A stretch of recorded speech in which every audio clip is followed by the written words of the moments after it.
یہ سورۃ الاعلیٰ کی پہلی آیت ہے، اور سورۃ الاعلیٰ وہ سورت ہے جو نبی صلی اللہ علیہ وسلم اپنے بڑے اجتماعات میں جب نماز پڑھاتے تو اس وقت یہ سورت پڑھا کرتے تھے۔ نعمان بن بشیر کہتے ہیں کہ رسول اللہ صلی اللہ علیہ وسلم عیدین اور جمعہ میں سبح اسم ربک الاعلیٰ اور هل اتاک حدیث الغاشیہ پڑھا کرتے تھے، اور کہتے ہیں کہ جب عید اور جمعہ ایک دن جمع ہو جاتے تو ان دونوں صورتوں کو ہی نمازوں میں پڑھتے، یعنی انہی کو ریپیٹ کرتے تھے، یعنی زیادہ لوگوں کے اندر اپنے رب کی تسبیح بیان کرتے۔ اسی طرح نبی صلی اللہ علیہ وسلم سے ظہر اور وتر کی نماز میں بھی یہ سورت پڑھنا ثابت ہے۔ یہاں پر جو حکم دیا گیا ہے وہ تسبیح کرنے کا ہے۔ سبح، تسبیح کیجیے، پاکی بیان کیجیے، کس کی؟ اسم ربک، اپنے رب کے نام کی، الاعلیٰ، جو سب سے اعلیٰ ہے، سب سے بلند ہے۔ کیا ہم اس بات کو جانتے ہیں اور کیا ہم اس بات کو یاد رکھتے ہیں؟ کیا ہم اس بات کو محسوس کرتے ہیں کہ ہمارا رب سب سے اعلیٰ ہے، سب سے بڑا ہے؟ کیا ہم اپنی عملی زندگی کے اندر اس بات کو سوچ کر لرز جاتے ہیں؟ کیا جب اس کا کوئی حکم ہمارے سامنے آتا ہے، نماز کا وقت آتا ہے، کوئی اور نیکی کے کام کا موقع ہمیں ملتا ہے، تو کیا ہم یہ سوچ کر کرتے ہیں کہ یہ حکم میرے رب اعلیٰ کا ہے؟ حقیقت یہ ہے کہ اللہ سبحانہ و تعالی اپنی ذات کے اعتبار سے بھی بلند ہے۔ قرآن مجید میں آتا ہے فَتَعَالَى اللَّهُ الْمَلِكُ الْحَقُّ، بس بہت بلند ہے اللہ جو سچا بادشاہ ہے، لا الہ الا ہو، اس کے سوا کوئی معبود نہیں، ہوا رب العرش الکریم، وہ عزت والے عرش کا رب ہے۔ اللہ سبحانہ و تعالیٰ اپنی ذات کے اعتبار سے بھی بہت بلند، وہ عرش پر مستوی ہے۔ یہ جو ہم کہتے ہیں نا کہ اللہ تعالیٰ میرے دل کے اندر ہے، اس کی یاد تو ہمارے دل کے اندر ہے، لیکن اللہ کی ذات کہاں پر ہے؟ عرش پر۔ اور عرش کہاں ہے؟ عرش تمام مخلوقات کی چھت ہے، ساری کی ساری اللہ کی کریشن اس عرش کے نیچے آتی ہے، اور عرش پانی پر ہے، اور پانی سارے آسمانوں کے اوپر ہے، اور اللہ تعالیٰ عرش پر بلند ہے۔ ساتوں آسمان ہم سب جانتے ہیں کہ جیسے یہ ہمارا آسمان ہے یہاں جس کو ہم دیکھتے ہیں، اس کے بعد ایک اور آسمان ہے، پھر ایک اور آسمان ہے، پھر ایک اور آسمان ہے، پھر ایک اور آسمان ہے، پھر ایک اور آسمان ہے، پھر ایک اور آسمان ہے، یعنی 7 آسمان تہ بتہ ہیں۔ قرآن مجید میں آتا ہے الم تروا کیف خلق اللہ 7 سماوات طباقا، کیا تم دیکھتے نہیں کہ اللہ نے کس طرح 7 آسمانوں کو تہ بتہ پیدا کیا، ایک کے اوپر ایک۔ اور پھر آپ دیکھیے کہ آسمانوں کے بعد جنت ہے، یعنی 7 آسمانوں کے اوپر جنت ہے، اور جنت کے 100 درجے ہیں، اور ہر درجے کا درمیانی فاصلہ اتنا ہے جتنا زمین اور آسمان کے بیچ کا فاصلہ۔ اس سے آپ اندازہ لگائیے کہ وہ بلندیاں اور اونچائیاں کتنی زیادہ ہیں۔ کیا ہم میں سے کبھی کوئی آسمان کو چھو سکا؟ ہم تو خود سے بادلوں کو بھی نہیں چھو سکتے۔ اس کے لیے بھی وہ جہاز اوپر جاتے ہیں تو وہ اس کے اندر سے گزرتے ہیں، لیکن جہازوں کے بھی اوپر جانے کی ایک لمٹ ہے، اس سے آگے وہ نہیں جا سکتے۔ اس کے بعد یہاں سے زمین سے آسمان تک کا فاصلہ 500 سال کے برابر ہے، اور پھر 7 آسمان اور 7 آسمانوں میں جنت، اور جنت کے 100 درجے، اور ہر 2 درجوں کے درمیان اتنا فاصلہ جتنا کہ زمین اور آسمان کے درمیان کا فاصلہ، اور پھر فردوس اس جنت کا اعلیٰ ترین درجہ، اس سے جنت کی 4 نہریں نکلتی ہیں، اس کے اوپر پانی ہے، اور اس کے اوپر رب کا عرش ہے، اور رب عرش کے اوپر ہے۔ لہٰذا حدیث میں آتا ہے آپ صلی اللہ علیہ وسلم نے فرمایا جب بھی تم اللہ سے سوال کرو تو جنت الفردوس کا سوال، کتنی بلندیوں پر ہے وہ جنت۔ اور پھر آپ دیکھیے کہ 7ویں آسمان اور عرش کے درمیان 70,000 حجاب ہیں۔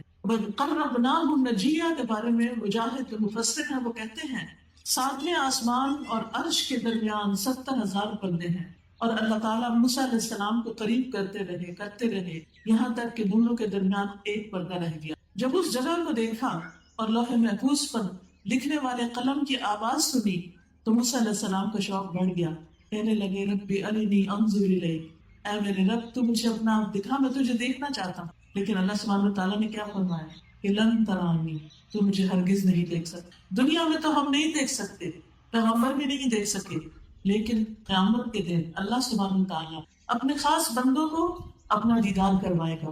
دعا کریں اللہ سبحانہ تعالیٰ ہم سب کو ان میں شامل۔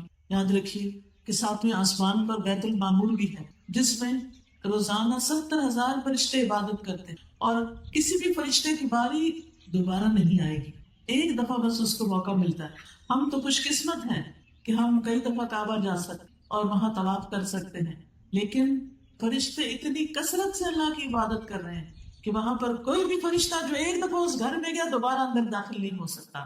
اور پھر آپ دیکھیے کہ رب کا عرش جو فرشتے اٹھائے ہوئے ہیں، ان فرشتوں کی اپنی جسامت کتنی بڑی ہے۔ نبی صلی اللہ علیہ وسلم نے فرمایا مجھے اجازت دی گئی ہے کہ میں ان میں سے کسی فرشتے کے بارے میں بات بیان کروں، تو آپ نے فرمایا اس کی کانوں کی لو سے لے کر کندھے کے بیچ کا فاصلہ، یہ ہمارا تو یہ 2 انگلیوں کے بیچ میں آ جاتا نا، یہ کندھا اور یہ تو کندھے اور کان کی لو کے بیچ کا فرشتے کا جو فاصلہ ہے وہ 700 سال کی مسافت، جس طرف اس کی سمجھے گردن اتنی بڑی ہے، تو وہ باقی فرشتہ کتنا بڑا ہوگا ان فرشتوں میں سے جو عرش اٹھائے ہوئے ہیں۔ اس سے آپ اندازہ لگائیں کہ رب کی تخلیق کتنی بڑی ہے، رب کی تخلیق کتنی بڑی ہے اور رب کتنا بڑا ہے، لیکن ہم اس کی بڑائی کو نہ جانتے ہیں نہ محسوس کرتے ہیں۔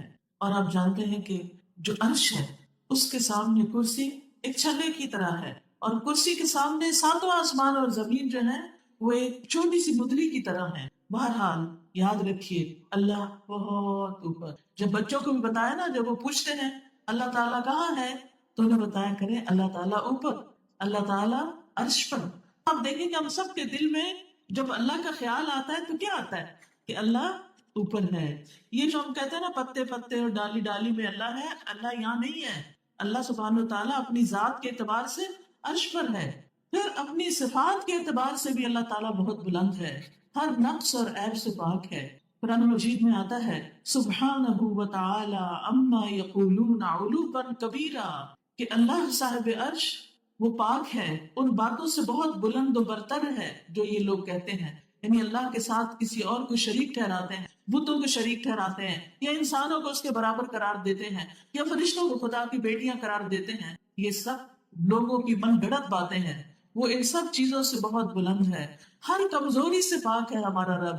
اللہ لا الہ الا ہو الحی القیوم لا تأخذہ سنۃ ولا نوم، کہ اللہ اس کے سوا کوئی الہ نہیں، وہ ہمیشہ سے زندہ ہے اور کائنات کی ہر چیز کو قائم رکھنے والا ہے، نہ اس کو اونگ آتی ہے اور نہ اس کو نیند آتی ہے، یعنی اللہ تعالیٰ سوتا نہیں ہے، اور یہ اس کی قوت کی علامت ہے، اور اپنی مخلوق کی مسلسل نگہداشت کر رہا ہے۔ اللہ تعالیٰ کو کوئی تھکاوٹ لاحق نہیں ہوتی، اللہ تعالیٰ کسی کے سامنے ہارتے نہیں، عاجز نہیں، کمزور نہیں، اللہ تعالیٰ کبھی غافل نہیں ہوتے، اللہ تعالیٰ کسی پر ظلم نہیں کرتے، یعنی وہ تمام عیب اور نقص جو انسانوں کے اندر پائے جاتے ہیں یا اور مخلوقات کے اندر کمزوریاں پائی جاتی ہیں، یاد رکھیے اللہ تعالیٰ ان سب سے بہت اونچا اور بلند ہے۔ اس لیے ہمیں اسی کے نام کی پاکی بیان کرنی چاہیے، سبح اسم ربک الاعلی۔ تو جب بھی ربک الاعلی پڑھے تو دل میں خیال لائے کہ وہ اپنے بلند عرش پر ہے، اور پھر وہ اپنی صفات کے اعتبار سے بھی بہت بلند ہے۔ یاد رکھیے یہ جو تسبیح کرنا ہے، اللہ کی پاکی بیان کرنا ہے، یہ کوئی معمولی عمل نہیں ہے۔ یہ تسبیح ہماری تقدیر بدل دیتی ہے۔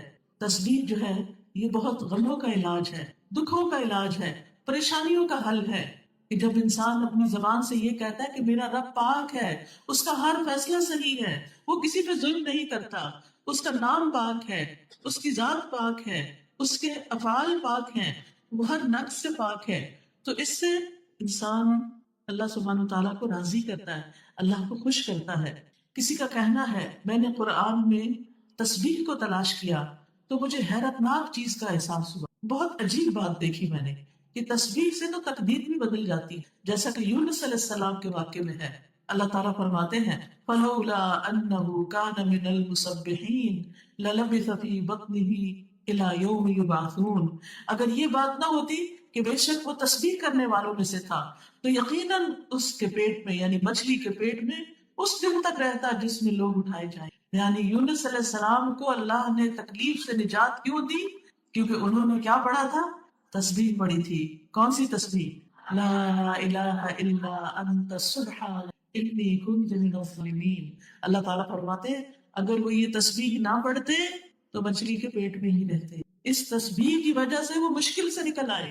اور ہمارے لیے بھی کیا حکم ہے کہ فنجیناہ من الغم وَكَذَلِكَ نُنْجِي الْمُؤْمِنِينَ، ہم نے یونس علیہ السلام کو غم سے نجات دی، اس تسبیح کی وجہ سے ان کا غم دور کر دیا، اور ہم مومنوں کو بھی اسی طرح نجات دیتے ہیں۔ لہٰذا جس شخص کے دل میں کوئی غم ہے، کوئی پریشانی ہے، کوئی دکھ ہے، کوئی تکلیف ہے، وہ کیا پڑھا کرے؟ پڑھیے لا الہ الا انت سبحانک انی کنت من الظالمین۔ اس کا مطلب کیا ہے؟ لا الہ، تیرے سوا کوئی الہ نہیں، سبحانک، تو پاک ہے، تیرا کوئی قصور نہیں، تیری غلطی نہیں، تیرا کوئی فیصلہ غلط نہیں، انی کنت من الظالمین، بے شک میں ظالموں میں سے ہوں، میری غلطی ہے۔ تو بندہ جب رب کے سامنے اپنی غلطیوں کی معافی مانگ لیتا، اپنی غلطی کا اعتراف کر لیتا ہے، جو کہ ایک مشکل کام ہوتا ہے، تو انسان رب کے قریب ہو جاتا ہے۔ یعنی عام طور پہ ہم سے گناہ ہوتے ہیں، تو پھر جب کوئی مصیبت آتی ہے ہمارے گناہوں کی وجہ سے، تو ہم کہتے ہیں کہ پتہ نہیں کس گناہ کی سزا ملی، میں نے تو کبھی کوئی غلطی کام کیا ہی نہیں، اپنی پاکی بیان کرنا شروع کر دے، اپنے آپ کو معصوم ثابت کرنے لگتے ہیں۔ ڈھونڈنے تو ہمیں اپنے اندر کوئی غلطیاں نظر نہیں آتی، حالانکہ ہر انسان کی غلطیاں دوسرے کو اچھی طرح نظر آ رہی ہوتی، لیکن ہمیں خود نظر نہیں آ رہی ہوتی۔ تو اس لیے بہت ضروری ہے کہ ہم اللہ کی تسبیح کرنے والوں میں شامل ہو جائیں۔ اللہ کے نیک بندے جو تھے وہ تسبیح کیا کرتے تھے۔ داؤد علیہ السلام کے ساتھ پہاڑ بھی تسبیح کرتے، پرندے بھی تسبیح کرتے تھے۔ تسبیح ہی وہ ذکر ہے کہ جس کو داؤد علیہ السلام جب کرتے تو باقی مخلوق بھی ساتھ کرتی۔ وَسَخَّرْنَا مَعَ دَاوُودَ الْجِبَالَ يُسَبِّحْنَ وَالطَّيْرَ، ہم نے داؤد علیہ السلام کے ساتھ پہاڑوں کو مسخر کر دیا جو تسبیح کرتے تھے۔ یاد رکھیے اللہ کی ساری مخلوق تسبیح کرتی۔ قرآن مجید میں آتا ہے أَلَمْ تَرَ أَنَّ اللَّهَ يُسَبِّحُ لَهُ مَنْ فِي السَّمَاوَاتِ وَالْأَرْضِ، کیا تم دیکھتے نہیں کہ اللہ کے لیے تسبیح کر رہے ہیں وہ سب جو آسمانوں میں ہیں اور جو زمین کے اندر، سب تسبیح کر رہے ہیں۔ سمندر میں مچھلیاں بھی تسبیح کرتی ہیں اللہ کی، زمین میں چونٹیاں اپنے بلوں میں اللہ کی تسبیح کرتی ہیں، اللہ کی پاکی بیان کرتی ہیں۔ باقی بھی پرند شرند حیوانات سارے اپنے رب کی پاکی بیان کرتے ہیں، اپنے رب کی تسبیح کرتے ہیں۔ موسیٰ علیہ السلام، زکریا علیہ السلام، یہ سب اپنے رب کی تسبیح کرتے تھے۔ موسیٰ علیہ السلام نے تو خاص دعا مانگی تھی کہ اللہ میرے بھائی کو میرے کام میں شریک کر دے، اس کے ذریعے میری قوت مضبوط کر دے، کہیں نسبحک کثیرا، تاکہ ہم کثرت سے تیری تسبیح بیان کریں۔ تو اس سے پتہ چلتا ہے کہ تسبیح تھوڑی بہت ہی نہیں، زیادہ تسبیح کرنی چاہیے۔ ہمارے دن کے کلام کا اکثر حصہ تسبیح میں گزرنا چاہیے، کیونکہ اہل جنت بھی وہاں تسبیح کریں گے۔ تو وہ جنت میں جانے والی صفات دنیا میں پہلے اختیار کریں تاکہ اللہ سبحانہ وتعالیٰ اپنی رحمت سے ہمیں وہاں لے جائے۔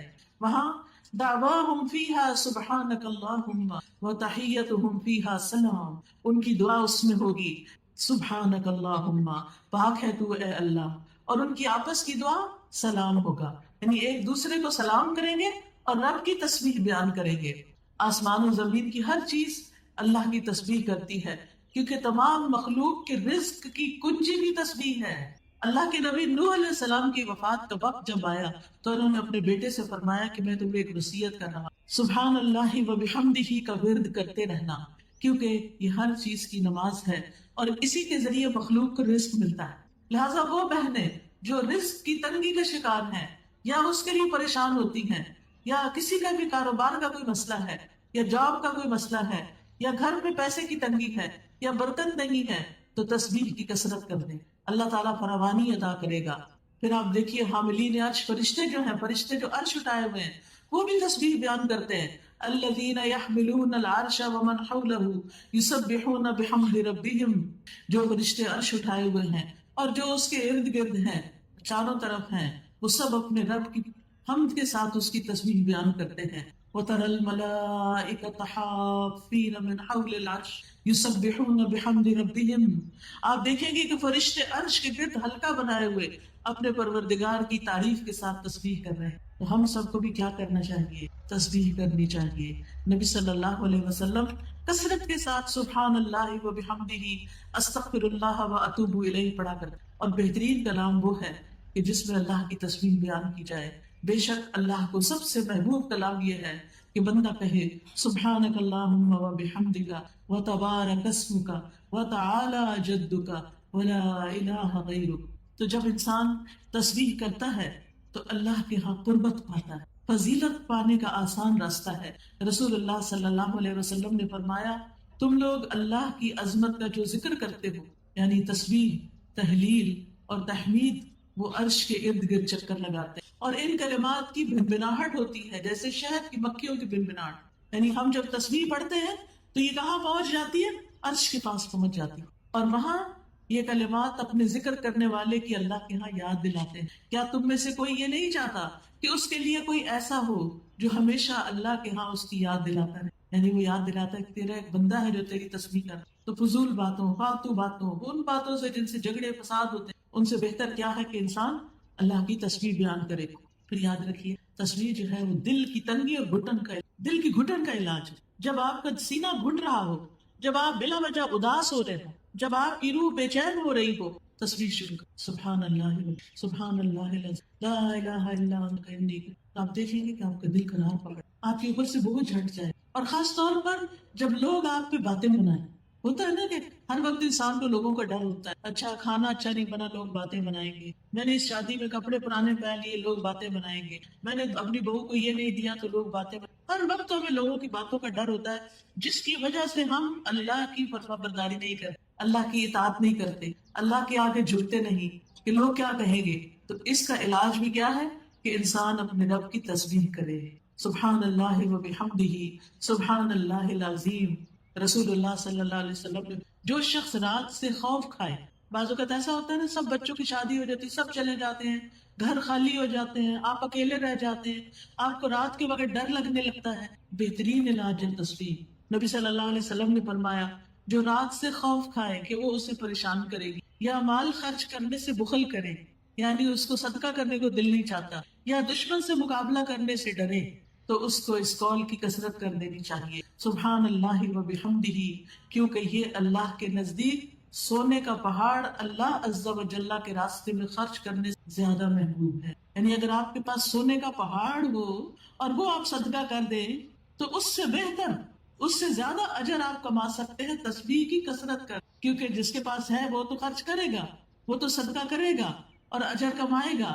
لیکن بعض اوقات انسان کہتا ہے میرے بچے کی فیس ہے، ابھی فلاں کی شادی ہے، ابھی حج پہ جانا ہے، ابھی یہ کام ہے وہ کام ہے. انسان گھر بنانا ہے، بچت کرتا رہتا ہے، صدقہ نہیں ہو پاتا اس طرح جتنا دل چاہتا ہے. تو پھر کیا کریں؟ اس کا ازالہ کرنے کے لیے تسبیح شروع کر دیں. انشاءاللہ وہ کمی کوتاہی نہیں آئے گی، یعنی آپ کے اعمال نامے میں کمی نہیں ہوگی، کیونکہ تسبیح کرنا صدقہ ہے. نبی صلی اللہ علیہ وسلم نے فرمایا تم میں سے جو آدمی صبح کرتا ہے اس کے ہر جوڑ پر صدقہ لازم ہو جاتا ہے. ہر صبح سویرے جب نیا سورج نکلتا ہے تو کیا ہوتا ہے؟ صدقہ کیا ہوتا ہے؟ صدقہ لازم ہو جاتا ہے. غور سے سنیے، صدقہ ہمارے اوپر روزانہ لازم ہوتا ہے. یہ نہیں کہ ہم کہیں وہ رمضان میں صدقہ دیا تھا، وہ جب حج پہ گئے تھے تو ہم نے فلاں حاجیوں کو پانی پلا دیا تھا، صدقہ کر دیا تھا، یا وہ فلاں مشکل کے وقت ہم نے کوئی کالا بکرا ذبح کر دیا تھا. نہیں، یہ نہیں کافی. کیا کرنا ضروری ہے؟ ہر روز صدقہ کرنا ضروری. لیکن بعض اوقات ہر روز ہمارے پاس دینے کے لیے کچھ ہوتا نہیں یا کوئی لینے والا ہوتا نہیں، تو پھر کیا کرے؟ نبی صلی اللہ علیہ وسلم نے فرمایا ہر مرتبہ سبحان اللہ کہنا صدقہ. یعنی پھر آپ سبحان اللہ کی تسبیح شروع کر دیں، کیونکہ 360 جوڑ ہیں، کم از کم دن میں 360 دفعہ سبحان اللہ ضرور پڑھیں. الحمدللہ کہنا صدقہ ہے، ہر مرتبہ لا الہ الا اللہ کہنا صدقہ ہے، ہر مرتبہ اللہ اکبر کہنا صدقہ ہے، نیکی کا حکم دینا صدقہ ہے، برائی سے روکنا صدقہ ہے. تو انسان کو یہ صدقہ اپنی جان کی خاطر ہر روز کرنا چاہیے.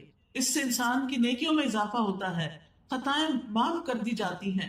یعنی صبح شام اگر انسان 100 بار سبحان اللہ و بحمدہ پڑھتا ہے تو اس کے گناہ معاف ہو جاتے ہیں، اگرچہ وہ سمندر کی جھاگ کے برابر ہی کیوں نہ ہو. پھر اسی طرح 100 اونٹوں سے افضل عمل ہے.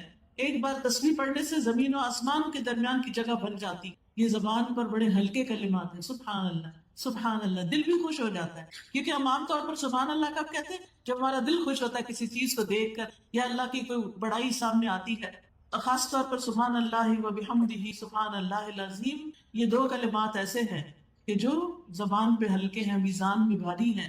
اسی طرح جو صبح اور شام 3 دفعہ یہ پڑھ لیتا ہے سبحان اللہ و بحمدہ عدد خلقہ ورضا نفسہ وزنۃ عرشہ ومداد کلماتہ، تو یہ بہت سارے ذکر کو کافی ہو جاتا ہے. آگ سے بچاؤ کے ذریعہ ہے تسبیح. ہر تسبیح سے جنت میں درخت لگتا ہے. اب آپ کی اپنی مرضی کہ آپ جنت کو کتنا ہرا بھرا دیکھنا چاہتے ہیں. اب تسبیح کب کب کی جائے؟ تسبیح صبح شام کی جائے. قرآن مجید میں آتا ہے یا ایھا الذین آمنوا اذکروا اللہ ذکرا کثیرا وسبحوہ بکرۃ واصیلا، اے ایمان والو اللہ کو بکثرت یاد کیا کرو اور صبح و شام اس کی تسبیح بیان کی۔ تو اپنے اوپر لازم کر لیں، پابندی کر لیں۔ اگر آپ آرام سے ایک جگہ بیٹھ کے نہیں کر سکتے تو مثلا صبح کا ناشتہ بناتے ہوئے تسبیح کرتے رہیں، شام کا کھانا بناتے ہوئے تسبیح کرتے رہیں۔ تو اس طرح جو کام آپ روز صبح شام کرتے ہیں، میں نے تو ایک مثال ہی دی ہے، تو اس میں آپ تسبیح کرتے رہے۔ پھر اسی طرح خصوصاً سورج نکلنے کے وقت نماز کے آغاز میں رکوع اور سجدوں میں، سجدے میں سبحان ربی الاعلیٰ کئی دفعہ دہرائیں، پھر نمازوں کے بعد بھی پڑھیں 33 دفعہ سبحان اللہ، 33 دفعہ الحمدللہ اور 34 دفعہ اللہ اکبر۔ اگر اتنی دفعہ ٹائم نہ ہو تو 10 دفعہ ہی پڑھ لیں۔ پھر رات کے وقت نبی صلی اللہ علیہ وسلم جب سونے لگتے تھے تو سبحان اللہ سبحان ربی پڑھتے رہتے۔ ان کے خادم کہتے ہیں کہ میری آنکھ لگ جاتی تھی، لیکن نبی صلی اللہ علیہ وسلم دیر تک اللہ کی تسبیح بیان کرتے، سوتے وقت اللہ کی۔ پھر اسی طرح قرآن پاک پڑھتے ہوئے جہاں اللہ تعالیٰ کی پاکی بیان ہو، کوئی اچھی بات بیان ہو، تو اس وقت سبحان اللہ کہتے تھے آپ۔ بجلی کی کڑک سن کے سبحان الذی سبحت لہ، پھر بلندی سے اترتے ہوئے سبحان اللہ پڑھتے۔ اس سے فائدہ کیا ہوگا؟ یعنی کیا فائدہ؟ سبح اسم ربک الاعلی الذی خلق فسوی والذی قدر فہدی والذی اخرج المرعى فجعله غثاء احوى سنقرئک فلا تنسى الا ما شاء الله انه يعلم الجهر وما يخفى ونيسرک لليسرى۔ تسبیح سے، اللہ کا ذکر کرنے سے آپ کے کاموں میں آسانی پیدا ہو، آپ کے لیے کام آسان ہو جائے۔ کاموں میں آسانی کس کس چیز سے پیدا ہوتی ہے تسبیح کے علاوہ؟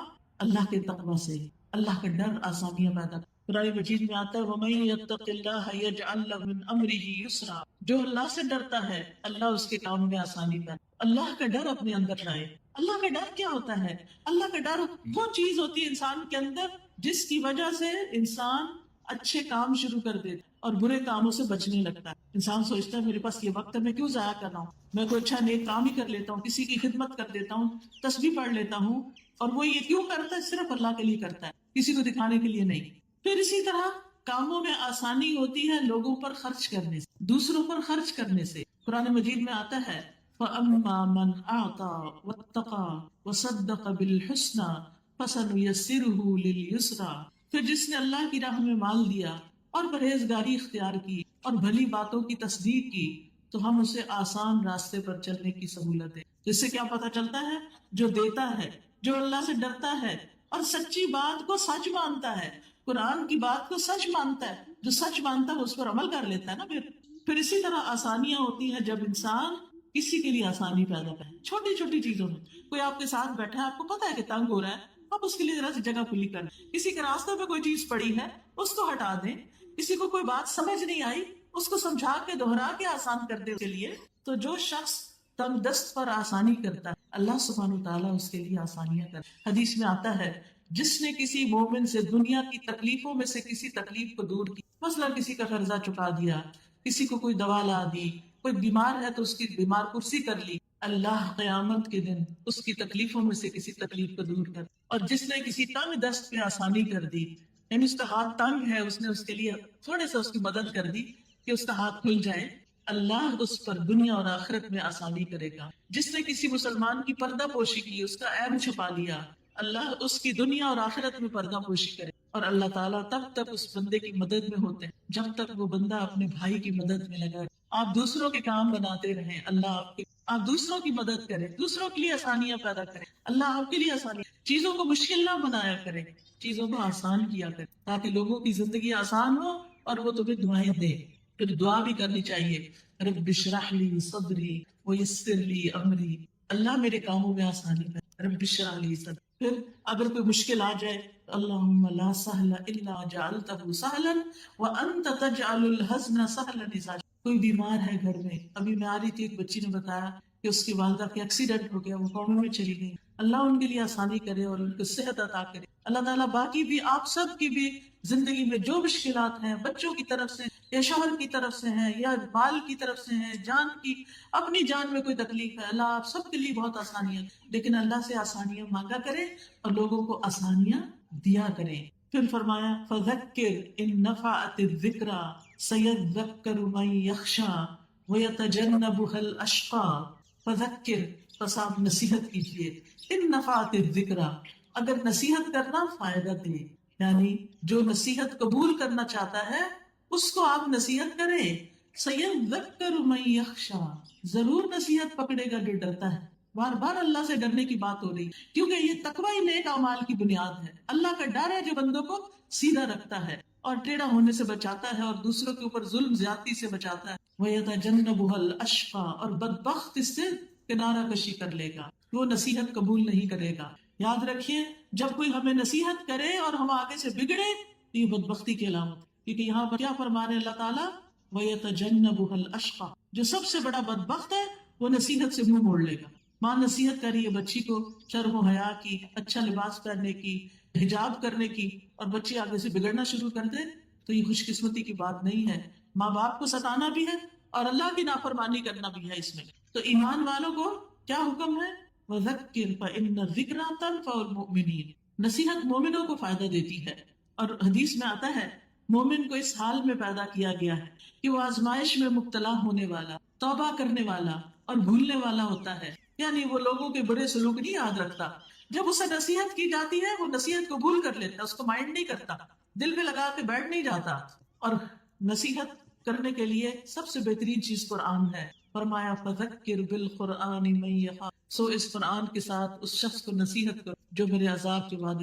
لیکن نصیحت کس کو فائدہ نہیں دیتی؟ غافل دلوں کو فائدہ نہیں دیتی، منہ موڑ جانے والوں کو، انکار کرنے والوں کو فائدہ نہیں دیتی. اور نصیحت قبول نہ کرنے کا انجام کیا ہے کہ ہو سکتا ہے کہ انسان پھر کسی شرک میں پڑ جائے، کسی بدعت میں پڑ جائے، کسی کبیرہ گناہ میں پڑ جائے اور وہ آخر کار اس کو جہنم میں لے جائے. تو اس بات سے ڈرنا چاہیے. جب کوئی کہے نا کہ ایسا نہ کرو، شرک ہے، صرف اللہ سے مانگو، کسی اور سے نہ مانگو، صرف اللہ کے آگے سجدہ کرو، کسی اور کے آگے نہ، قبروں کے آگے مت سجدہ کرو، تو نصیحت قبول کر لینی چاہیے، خاص طور پر جو قرآن کے ساتھ نصیحت کی گئی ہو.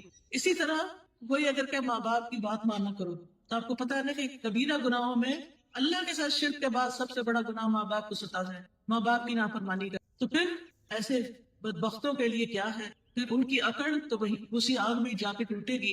تو انسان اس آگ سے بچنے کے لیے اللہ کی پناہ مانگتا رہے، اللہ تو ہمیں پناہ دے دے اور اس جہنم سے ہمیں بچا لے. کیونکہ قیامت کے دن جب جہنم کو سامنے لایا جائے گا، اس دن جہنم کی 70,000 لگامیں ہوں، 70,000 لگامیں، یعنی ایک ایک لگام کو 70,000 فرشتے پکڑ کے کھینچ رہے ہوں گے اور وہ سرکش ہو رہی ہوگی، آؤٹ آف کنٹرول ہو رہی ہوگی. پھر جہنم کے کنارے سے گہرائی کا فاصلہ کتنا ہے، جیسے کنویں کا کنارہ ہوتا ہے تو نیچے کتنا فاصلہ ہے.